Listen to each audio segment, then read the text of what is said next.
from BS and Beer Media, it's Top of the Bleachers with Jason and Tucker.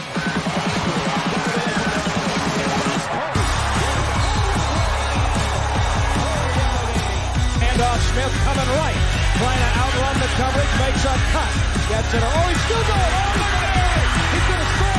He's got the ball. Let's see what the guys are talking about today.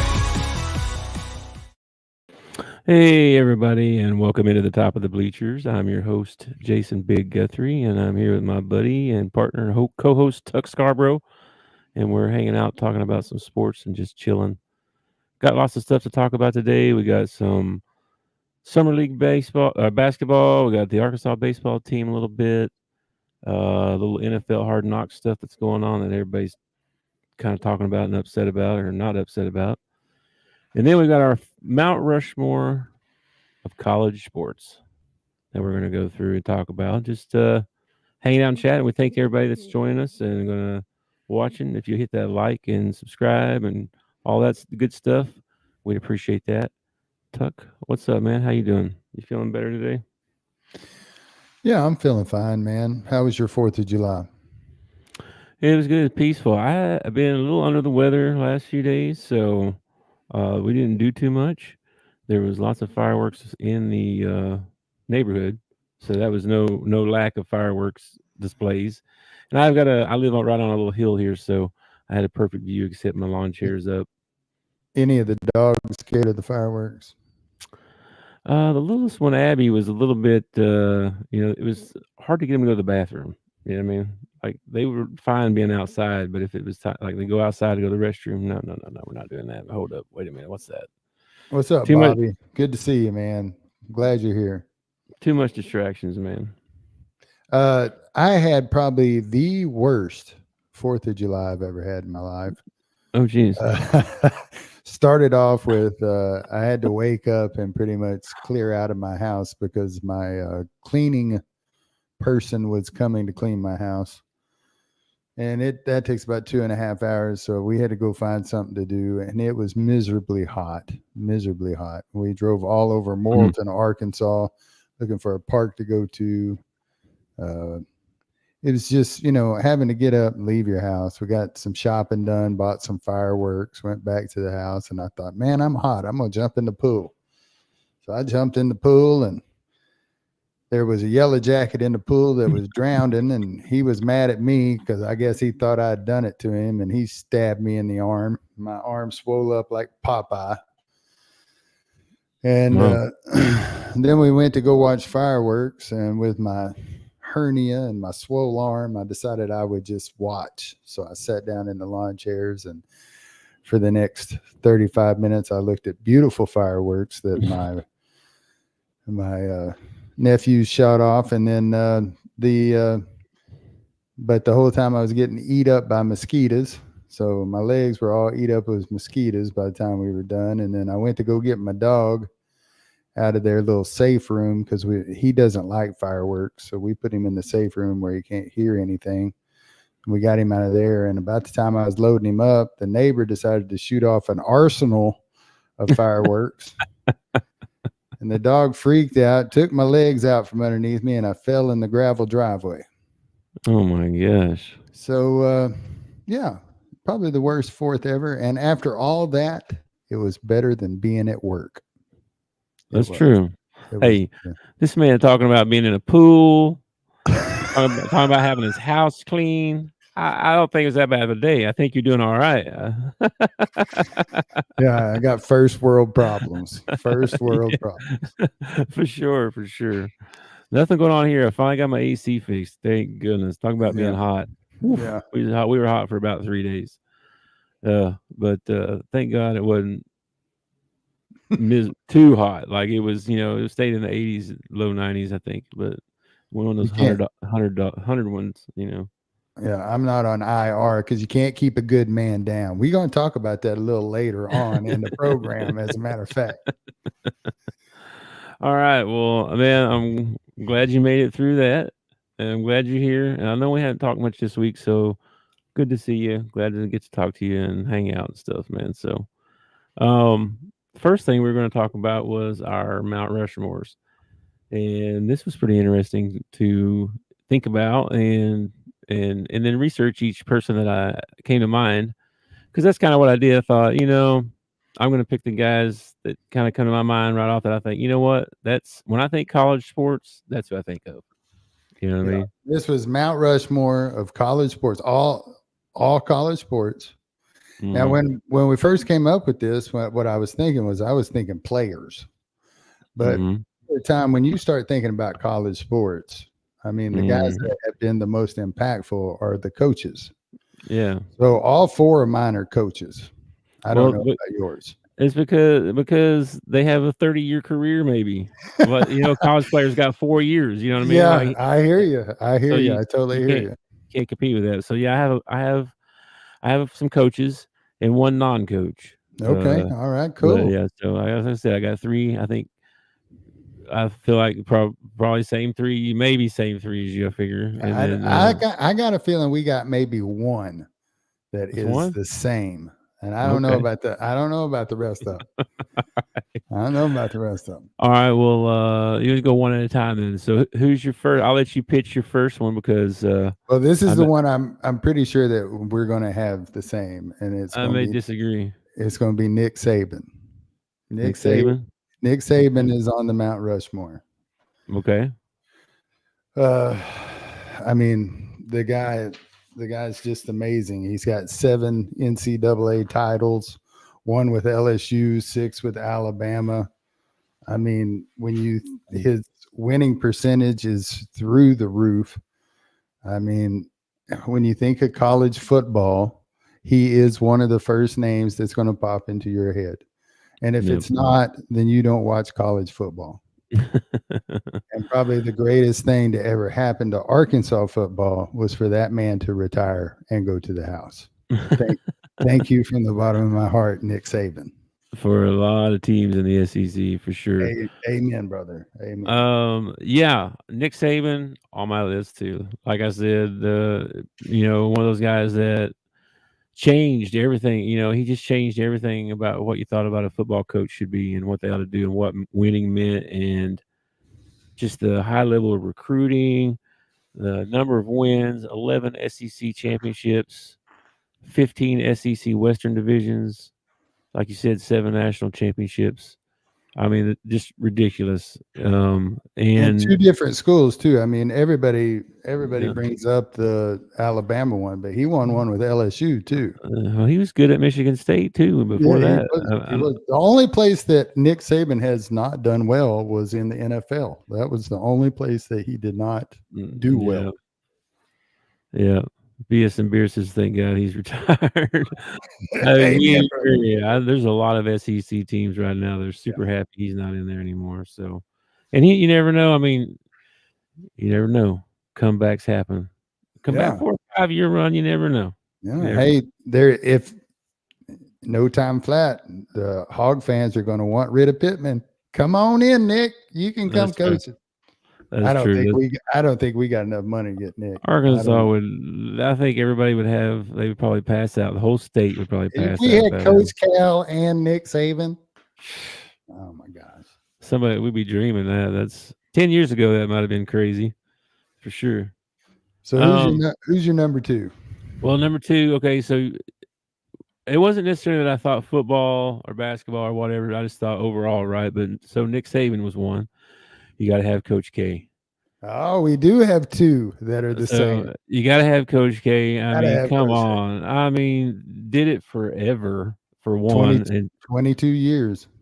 number 5 national championships, 6 gold medals as a head coach for the U.S. men's national team, 12 over 1,200 career wins. That's insane, man. 15 Thir- tournament titles. 13 Final Fours, 15 ACC championships Yes. in the tournament, 13 regular season championships. He, again, one of those coaches that when he retired, I was like, thank goodness this guy's gone. Because, I mean, he was such a winner. I don't know. Unless he was at your team, you know. Yeah. Because the dude, One of the proudest moments in Arkansas history is our title that we won over Coach K. And that just Yeah. made it just a little bit better. That's like winning one over Alabama when Saban's at the helm. Yeah, I had to have Coach K on there, man. Got to have Coach K. Yeah, for sure. Saban and Coach K, that's like two of the top ones ever. That's my two. Who's your third one? All right. Third, I'm going to pull one out of the past, man. We're going Raul Martel Dedeaux. Okay. He was known as Rod Dedeaux. He was the head baseball coach for Southern California for 45 seasons. Okay. His record, 1,332 wins, 57 losses. Jeez. 11 College World Series championships in 48, 58, 61, 63, 68, 70 through 74, 4 years in a row, and then 1978. Born 1914, died in 06. Wow. I'm going with Rod Dedeaux for the Mount Rushmore.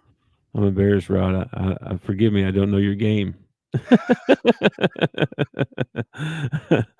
I don't know that name, but that's incredible. Holy moly. USC, you said?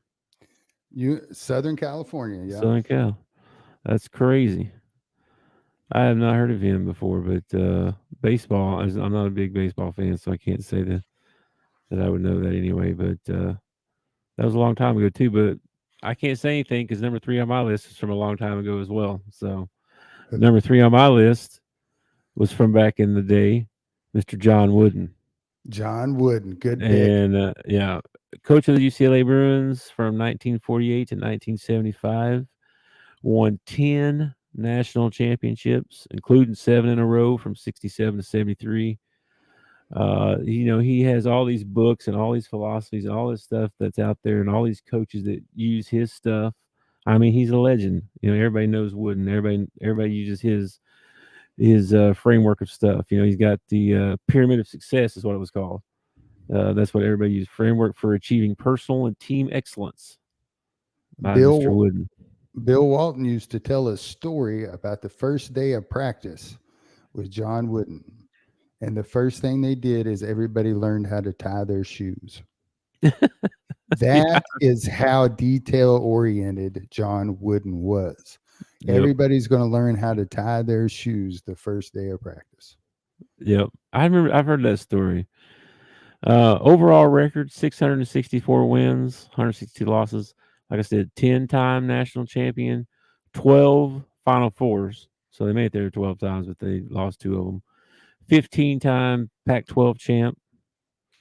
I mean, just a legend. How can you not put him on the Mount Rushmore? So there's my 3 so far: Saban, Coach K, and Wooden, the biggest coaches in my lifetime that I'll ever know or ever think of. So that was my top 3. Who was your third?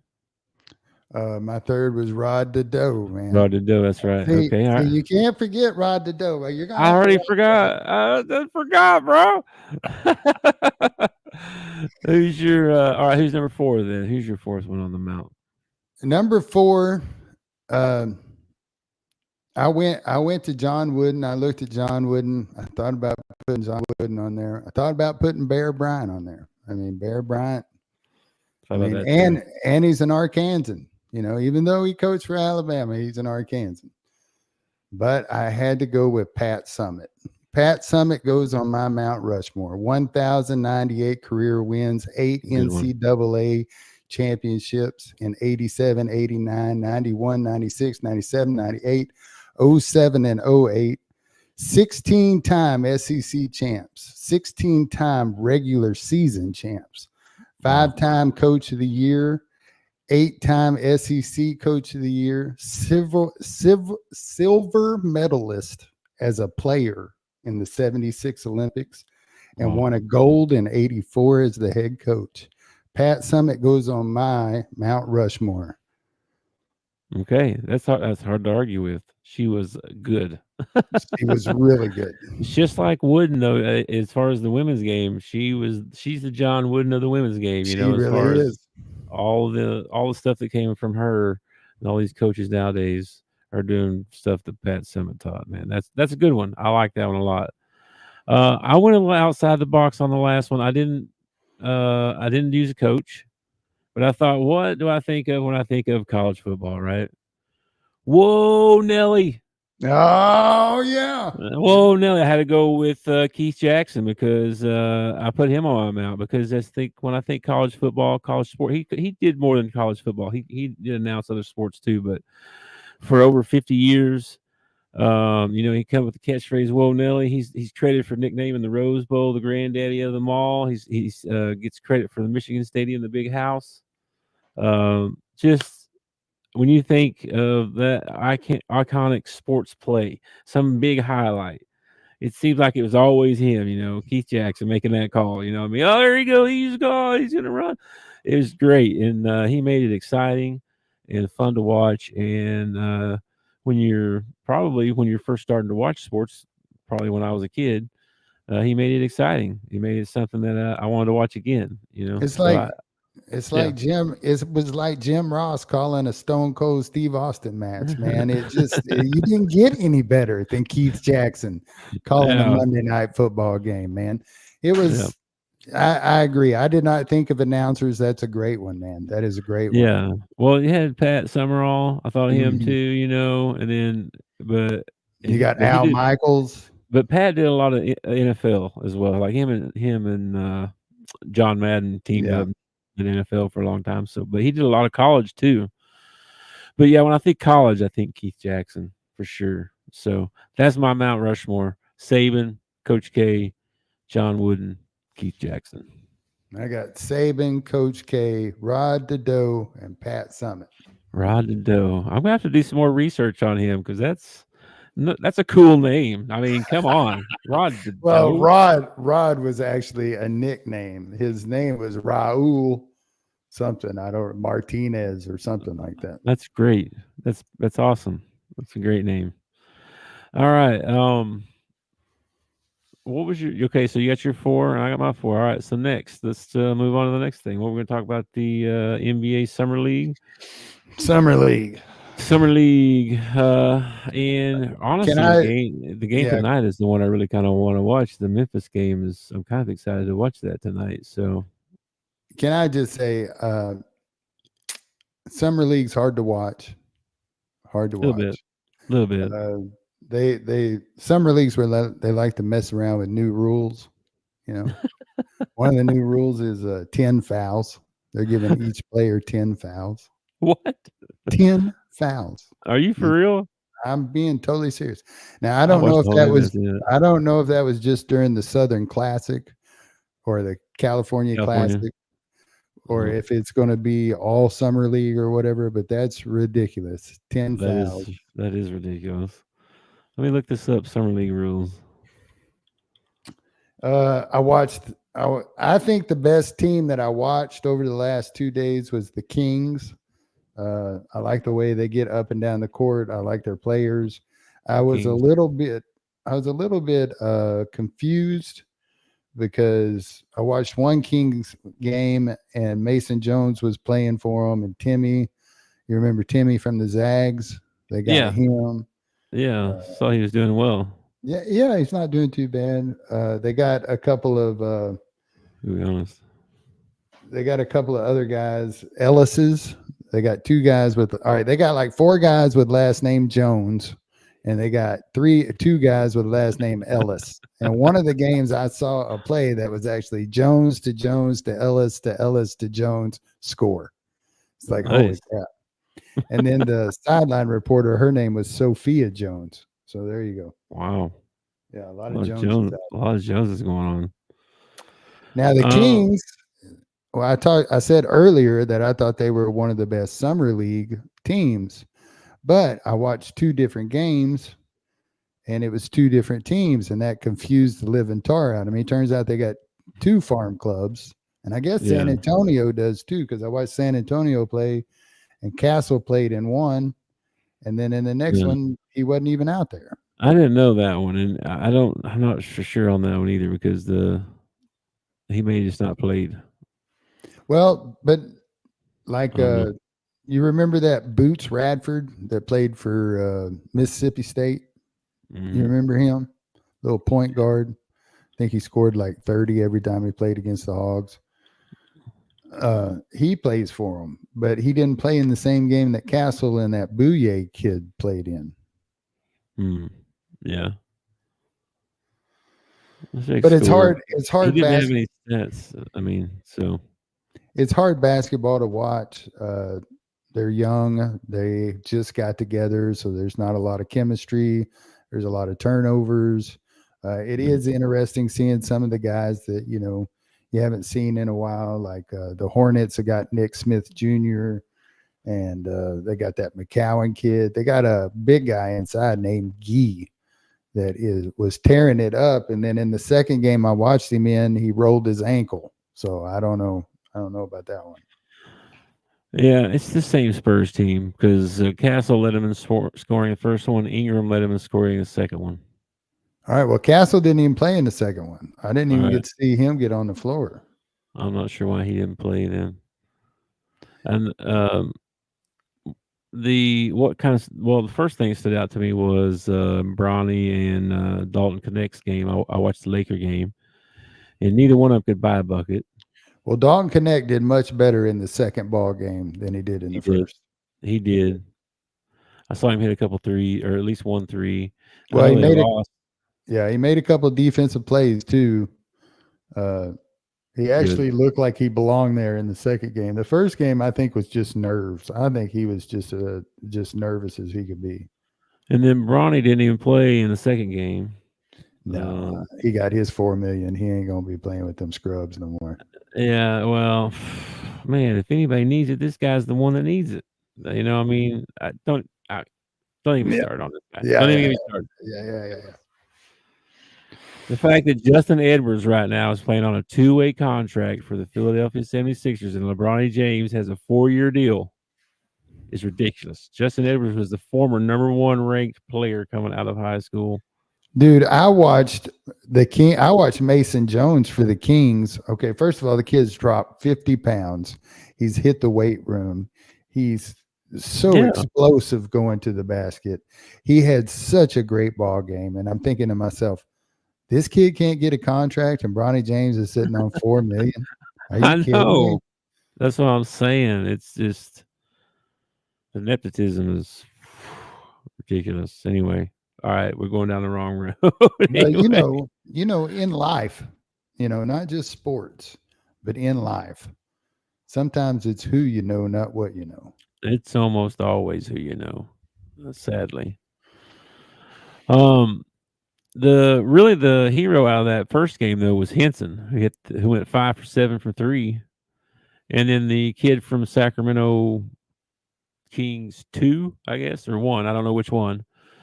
Adonis Arms went for 32 points, 11 rebounds. Adonis Arms had a great ball game that second game. He went off, yeah. And then I watched Miami and Golden State a little bit, and then but earlier I was talking about I'm not going to be on IR. You can't keep a good man down. Well, that leads into the fact that the Kings, in a 3-team trade, come out with DeMar DeRozan. And let me tell you why DeMar DeRozan is a good fit. This man has played 98% of his career. That's right. Wow. DeMar DeRozan doesn't get hurt. And if he does, he still plays. People like Joel Embiid ought to look at DeMar DeRozan's offseason workout and maybe, I don't know, duplicate it or something like that, because this kid does not miss ball games. This is a great pickup for the Kings. Yeah, I saw he's, I think, 35, so it was like a 3-year deal. So that's a good deal for them, I think. And he's a good player. And also, I noticed, I want to say it was Golden State. They got that Castleman kid from Florida, the big guy. You know who I'm talking about? For Portland? No, not Portland. I think it was Golden State. Golden State? I got it written down here somewhere, man. My boomer sheets. That's what I'm going to start calling these, my boomer sheets. I know Ethan Thompson's been playing really well for him. Castleton. Yeah. He's playing for the Lakers. Yeah, Lakers. He's playing for the Lakers. He had a really good second ball game. He was really active. And the Warriors got a big man named Bolden. Did you notice him? Yeah, I saw he had like 9 points or something, Hey, but had like 8 rebounds. Yeah, he almost had a double almost. He is a monster, man. Ethan Thompson had a solid game. I know the second game for sure. He had 22 points, 11 rebounds, something like that. Yeah, 11 rebounds. But then after I watched the ball games for the last 2 days, I kind of went through and I kind of graded every team. Yeah. You know, like I gave, I think the Kings, they get an A. They get an A. They look good so far, huh? I think they do. I think the Spurs. I think the Spurs get an F. I'm not saying that Castle didn't do well when he was in there or whatever, but overall, their summer league team, they are so sloppy. There's no cohesion there. I just give San Antonio an F. I expect more out of the San Antonio team than what I saw. I thought that too. I thought they looked a little sloppy. The Chinese team, man. I gave the Chinese team a solid B-, man. I thought the Chinese team played very well. They got down early against the Kings and ended up coming back and making a ball game of it. Kings pulled away in the fourth, but I mean, they chipped away at it. They got a big guy in the middle. They were calling. They were saying his name was Henson. Now that is not how I, would have pronounced his name. Their jerseys were really weird, man. They'd have like the first name and then the initials of their middle name and their last name on their jersey. Yeah. It was just really weird. Anyway, they got a big guy. Yeah, Hanson. Yeah. Number 51, 19 years old, 7'2". The kid can shoot threes. He's physical. Man, I'm telling you, he's NBA material. I don't know about the other guys on the Chinese national team, but that guy is NBA material. Somebody needs to give that kid a job because he's only 19 years old, man. He's already got better footwork than Zach Edey. Wow. That's saying something. That's good then. I mean, well, that's what the summer league's for, is for these guys to show out and show off and show what they can do. And if they have grown since last year, and then they, either go play in the G League or they make the team, Yeah. So I like the summer league. Like this wasn't a thing when we were kids. Like this, like they didn't do this kind of stuff. No. This is awesome. I mean, I think this is good stuff. It's we also didn't have the television. I mean, they may coverage. Have we just didn't know it. Yeah, they didn't have the television coverage they got now. Yeah, true. The Hornets, I gave the Hornets a B. Nick Smith Jr., man, I wish he would have played like that when he was at Arkansas. I wish he would have just played when he was at Arkansas. He didn't shoot very well. He didn't shoot that great. He had a couple of assists that were he did a pocket bounce pass to a big man. That was a no-look pass. That was awesome. He hustles. He gets rebounds. I don't know. He shot decently last season, like during the season, but that first game he went 4 for 17. Yeah. That's not good. But how many rebounds did he have? Shut that out. I don't know. Let me go look it up, I guess. And I can't name anybody else on that team right now either. On the Hornets team, you got that McGowan kid. The Gee kid. You got the Battle one. Simpson. Yeah.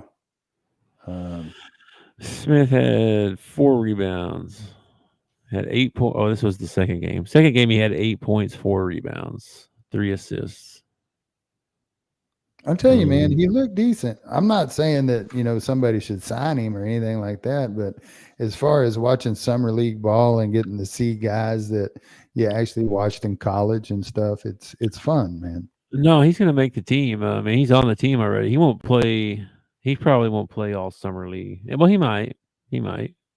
But he got a lot of playing time. Like he's not just a bench dude. So I think they're counting on him to grow and be more of a contributor this year. So Well, physically, you can tell that he has matured a little bit. Like he's still, skinny and wiry, but he's a little bit. I can't say that word. He's a little bit bigger. Apparently, you can't say thick. That apparently that implies something. That's not what we mean. yeah, be careful. But you got to be careful. So be careful what you say. You can tell he's put some weight on.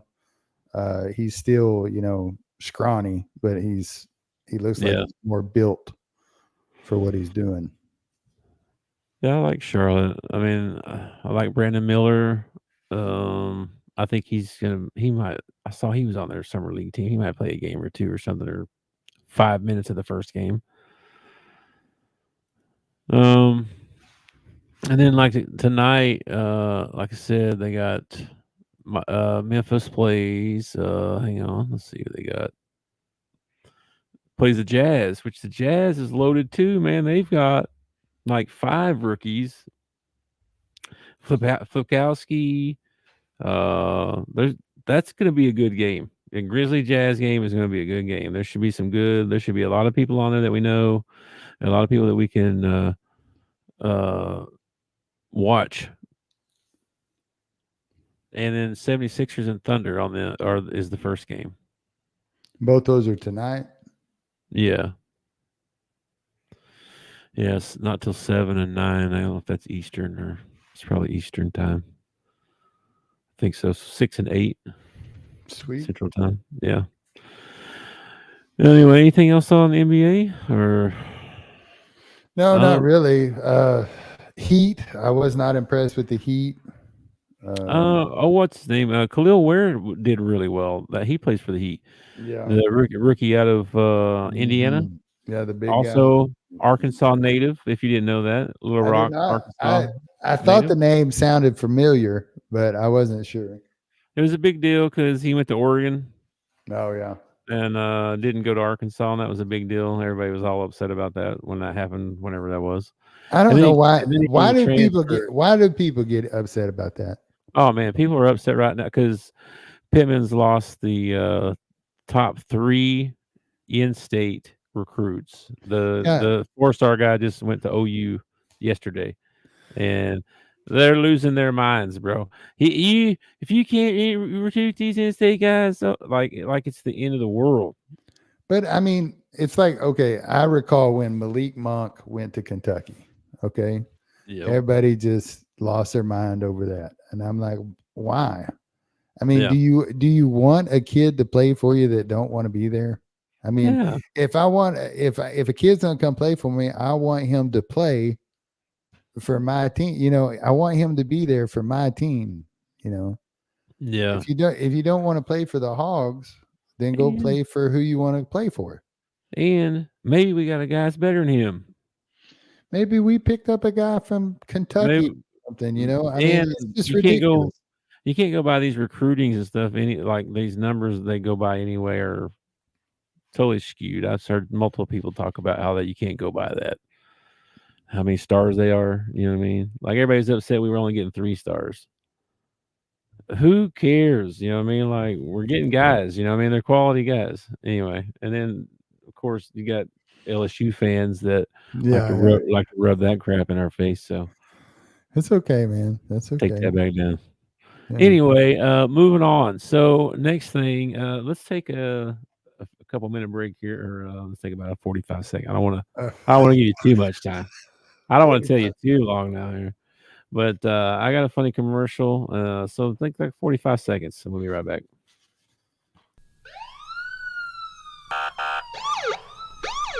This is Sheriff Cooter Wilmot of the Boudreaux Parish Sheriff Gas Station Beer, Bait, Barbecue, Barbershop, Laundromat Department. Remember our motto in Boudreaux Parish: we will find you and we will tase you.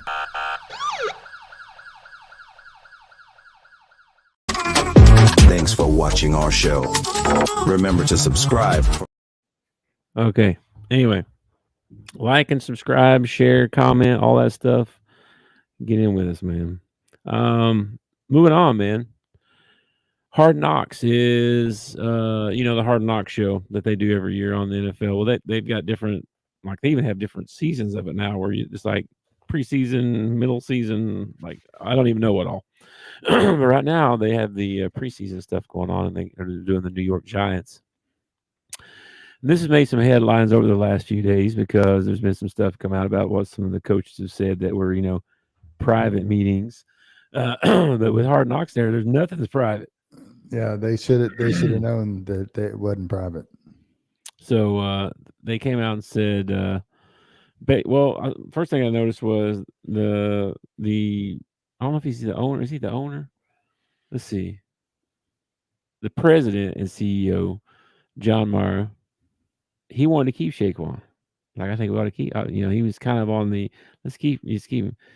The coach, it's like, no, we're not going to do that. We're paying Daniel Jones $40 million. We're not going to pay him $40 million to hand off to a $12 million back.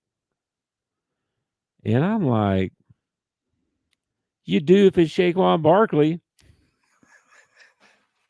That guy's a beast, and now you're gonna take him out. You think Daniel Jones is gonna have a better year without him there to protect him? People were so concerned about Barkley. He's not there now. What do you think? You just took away his biggest thing. I just think they totally screwed up, and I think they made themselves look dumb on national TV. Well, whoever made that comment definitely made themselves look dumb on national TV, because any quarterback will tell you, ask Troy Aikman, when you can turn around and hand the ball off to a running back or fake the handoff to the running back who draws so much attention, that does nothing but open up your pass game. And it's the reason Jay Novacek and Michael Irvin and all those guys, why they, benefited so much was because you had to put at least 6 in the box, because if you didn't put 6 in the box, we were going to hand the ball off and run it down your throat.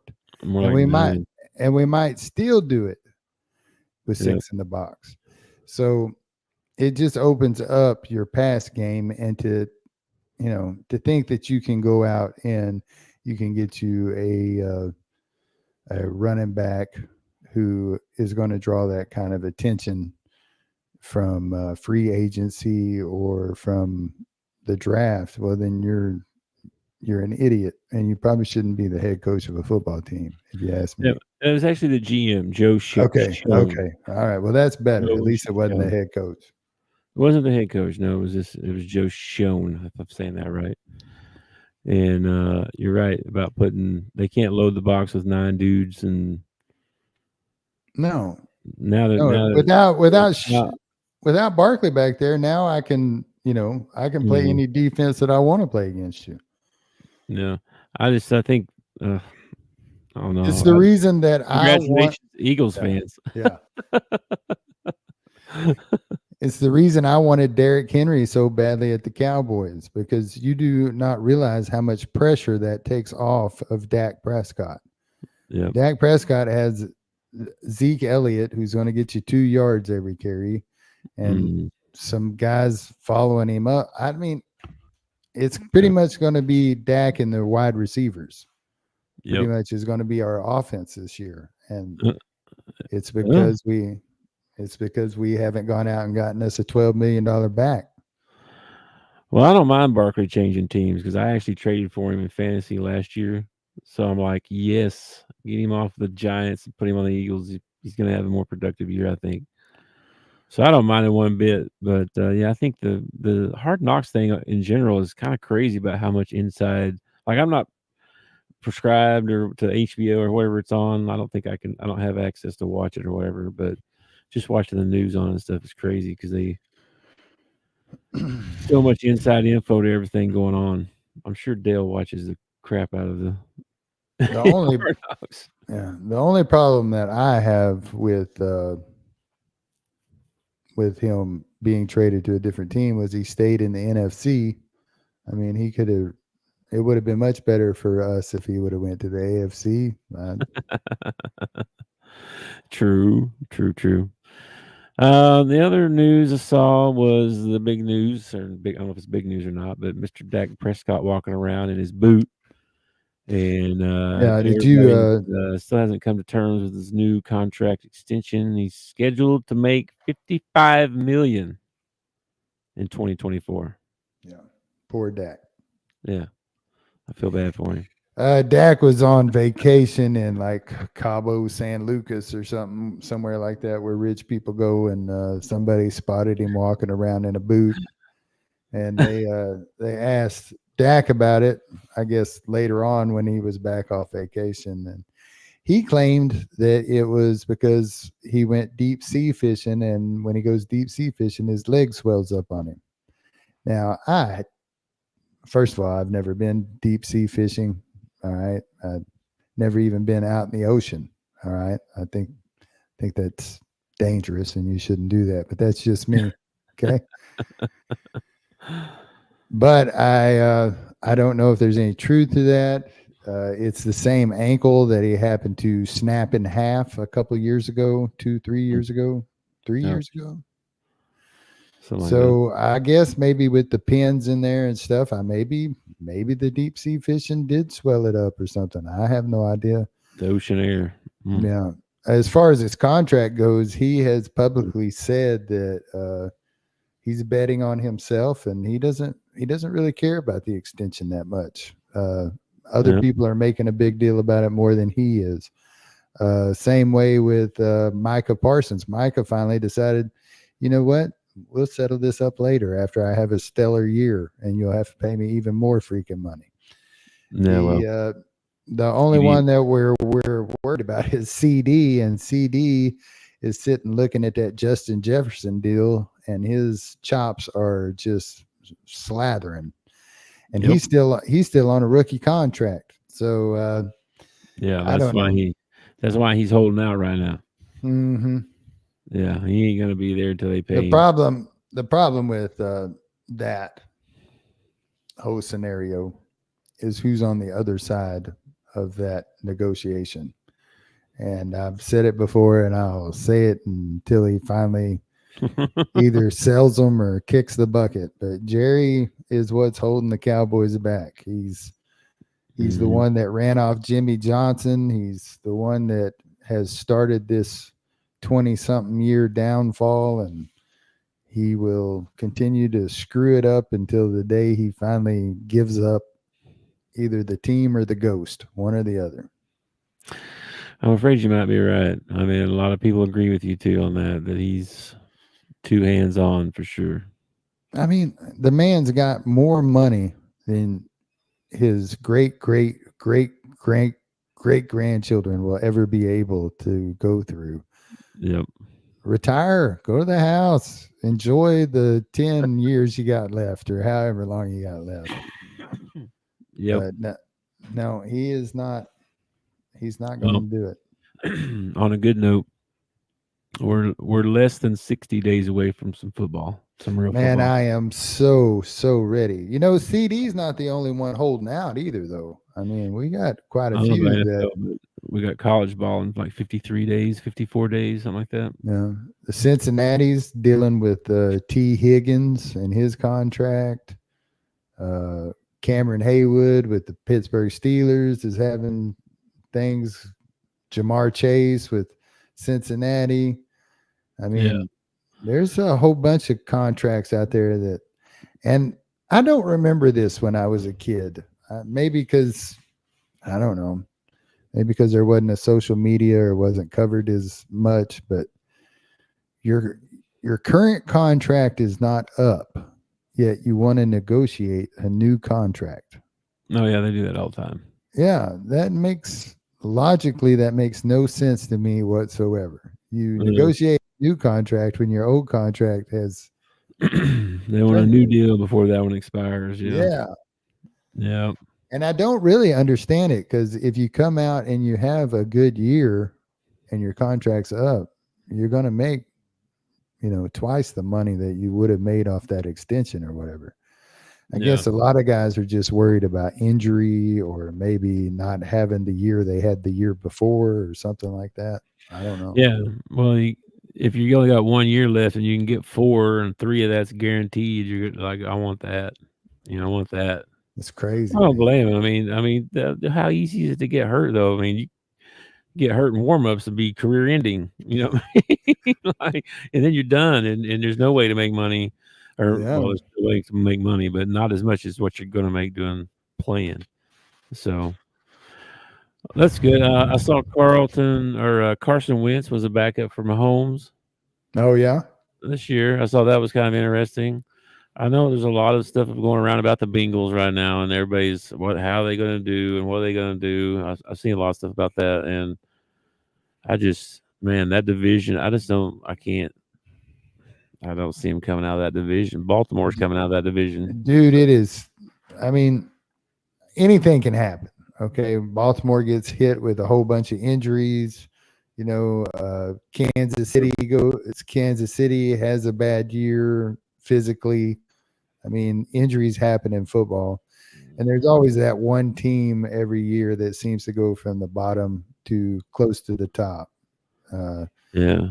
So I was just talking about their division though. Pittsburgh, Baltimore. Yeah, I get you, man. I'm interested. I think Pittsburgh's probably the most interesting team to me this year because of the offseason moves that they made, bringing in Russell Wilson. Got that. Yep. They got Justin Fields backing him up, which I think Justin Fields ends up hitting the field about halfway through the season. This is kind of my prediction. I think Steelers are going to have a rough year. I think they might finish last in that division, actually. I think Cleveland and Cincinnati's both better. I think they're probably going to Cleveland's one of those teams, though, that like they're kind of like the Jets, man. They look good on paper every year, and then they end up screwing it up somehow, or they end up, something big ends up happening, or somebody gets hurt or something like that. They should have Chubb back, and they should have Watson back the whole year, and they got Myles Garrett on defense. I mean, they should be decent, I think. Dude, the whole AFC is just freaking for sure. Dude, that is so tough over there, man. It is. All right, man. That's about it for the NFL stuff. We got one more thing to talk about, and that's some Arkansas baseball. Baseball. And I know we're going to switch gears, in a month or so and just only be basketball, football. So I'm enjoying the baseball talk. Well, the baseball is we're talking about it mainly because the portal closed. And of course, as soon as the portal closes, the writers and everybody have to go out and they have to start ranking how everybody did in the portal. Yes, I believe the Hogs came in second. That's correct. Yeah, Georgia first. Yeah, second in the portal. I didn't see the high school rankings, but I don't know how they did on that. But second in the transfer portal, transfers only that we're talking about today. Yeah. And then I'm just some big ones that we got some dudes. We got a couple of dudes. We did get a couple of dudes, man. We picked up Eloy's brother. Yeah. I don't know how to say his first name. I'm just going to call him Eloy's little brother or big brother. I don't know which one it is. Yeah. Designated hitter, infielder. Previous school was BYU. Yep. Freshman all Big 12. Yes. He only batted 269 batting average, but he did knock in 38 RBIs, and he's got a little speed on the bases. So that is something I saw with a lot of these guys. Yes, I did too. I know that. I think Van Horn was pissed off at the base running last year. We have guys with some speed. You can say that. You say that if you want to. All right. Then we picked up this Landon. I have no idea how to say his last name. Landon Basheeds. left-handed pitcher from Ohio State, 6'3", 225. This kid throws 98 miles an hour. Now, Yep.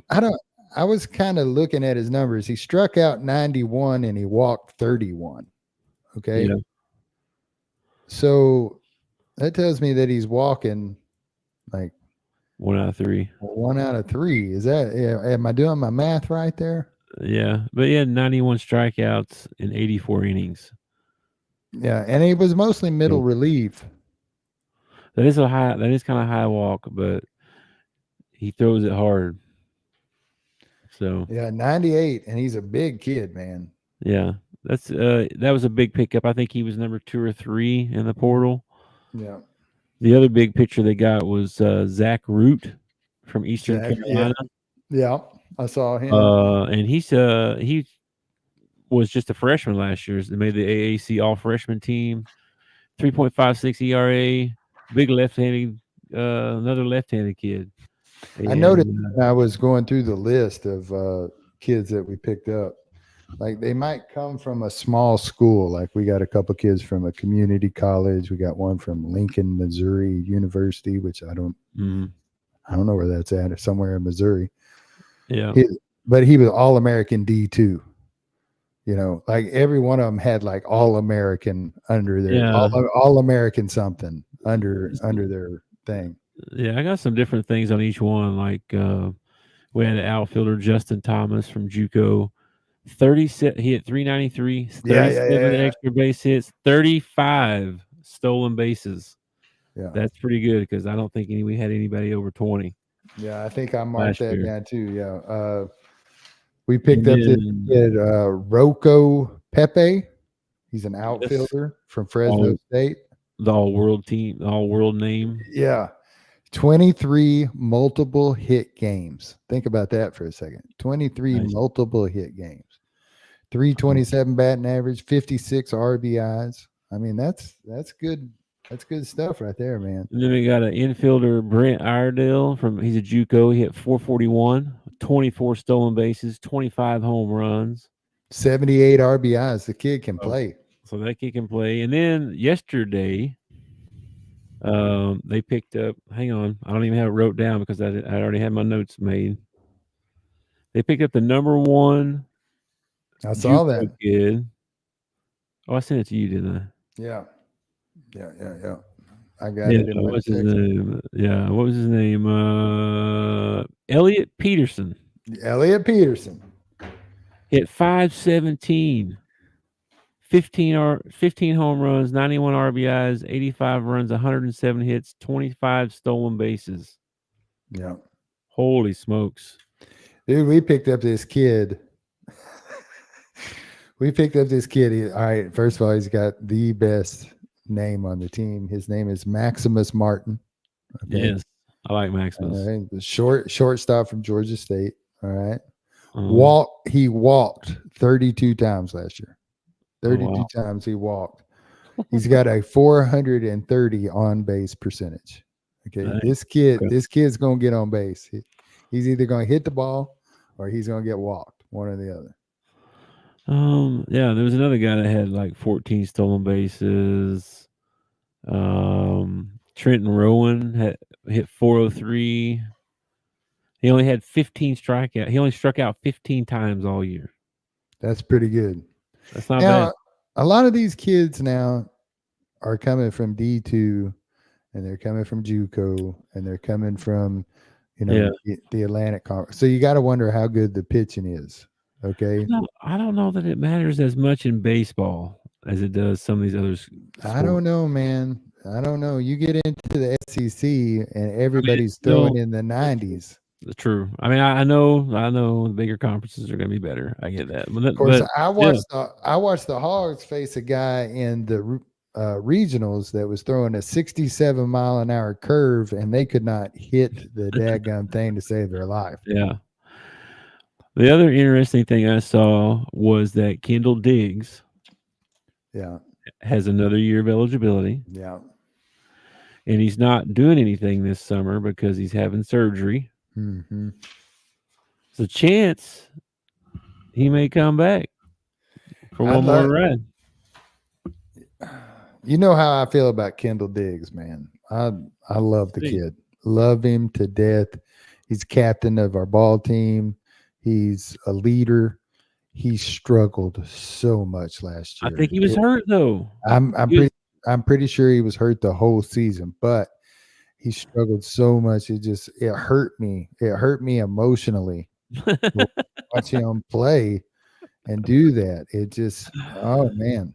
Oh no, I But know. But I'm I don't know glad if to hear he's having surgery and he's getting I don't know if whatever. he's going to come back or not. He's talking about, and then I saw a lot of stuff about because the whole team goes off and plays in these summer leagues. All over Cape the place. Cod and all that. Yeah. Dude, Alloy is tearing it up. He's had like 6 home runs in the last 4 days or something like that. We also lost a few kids, to the transfer portal. A couple kids. We lost that Jason Jones kid. And I thought he was pretty good. Yeah. We also lost Will Edmondson. We lost Will Edmondson. He played outfield for us for a while. Yeah, not big numbers though. No, he didn't do well at the plate, but he was a good defender. Cade Smith, we lost him. Hunter Grimes, we lost him. So we lost the biggest loss was the last year's #1 high school recruit was a pitcher. He transferred out. That's the only one. That's the only one that's there. Our biggest loss of the year was Hagen Smith. Okay. Well, he's a junior. Yeah, I would love it. Yeah, I would absolutely. There's no way, but I would. You got too much money. You got too much money waiting on him. Did you talk about Logan Maxwell? We picked up Logan Maxwell from TCU. Yep. 10 of 12 stolen bases, 427 batting average. Yep. All Big 12 as a junior. Carson Bowles, he's a D2 guy, 475, 15 home runs, 14 stolen bases. We picked up this kid. It's like Charlie Devilay. Yeah, Charles Davelin. 18 stolen bases, Florida Gulf South. He's playing in the Cape Cod League this summer. I'm telling you, man. They reloaded. They reloaded, and it's the one sport at other than track and field. It's the one sport at Arkansas that we actually get to reload. We don't usually do that. Usually at Arkansas, every year is a rebuild year. But, but we get to reload this year, which is cool. It's true. Besides baseball, yeah. They really did reload, I feel like. I don't know, they already talk about how the Major League Draft is coming up here in the next couple weeks or something. You can lose a lot of these kids. You can lose a lot of these high school recruits that you got. Mm-hmm. They could be drafted. They lost, I forget, 2 or 3 kids last year that would have been studs. They got drafted and went to the league. They didn't play college, So that's still a thing that can happen too. They can lose some of these guys, to the draft. So we'll see how that goes too. So after the draft, does the portal open back up for a while, or is it done? I don't think so. No, there may be another one. I'm not sure how baseball works. There's 2 in basketball, or no, wait, there's 2 in football. There's 2 in football. One in the spring, one in the winter, or something like that. I think. I forget I don't know. They had the dead periods and all that stuff. I'd have to get a calendar to keep track of all that. I don't know where that's at. And I think it's different in each sport too, which is weird. Well, it's always been weird with baseball because you can get drafted and you can come back. And it's not like that in any other sport. Baseball's the only one like that. That is weird, isn't it? That is weird how they do that. But anyway, yeah, I think that was pretty much everybody. And then I saw Dave's been out making the rounds at Cape Cod, and he went and saw Loy, and taking pictures with him. Making sure he's still my guy. He's still my guy. Don't be transferring anywhere. You know what I'm saying? He's still my guy. He's making his rounds, doing his recruiting stuff. So that's good. So yeah. But do you have a list of the top 10 in the portal? The top 10 portal players? No, top 10, how they did in the portal. What schools did what in the portal? Like, we came second. Georgia came in first. I wanted to know how many SEC teams were in the top 10.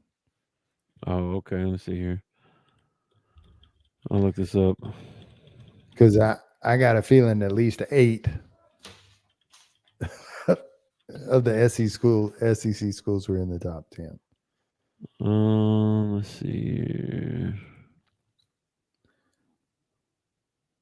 This is just the players.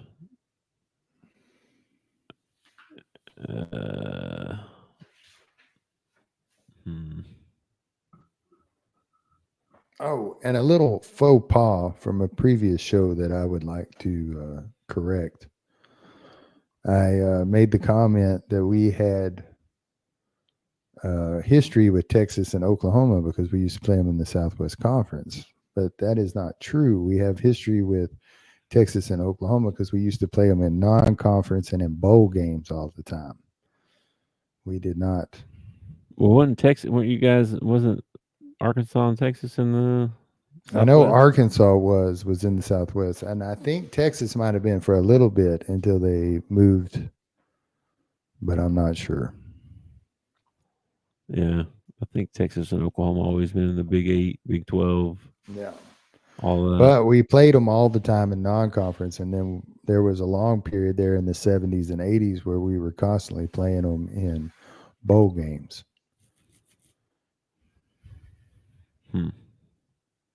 I can't find anything on teams. All I'm finding is well, it's okay. Players.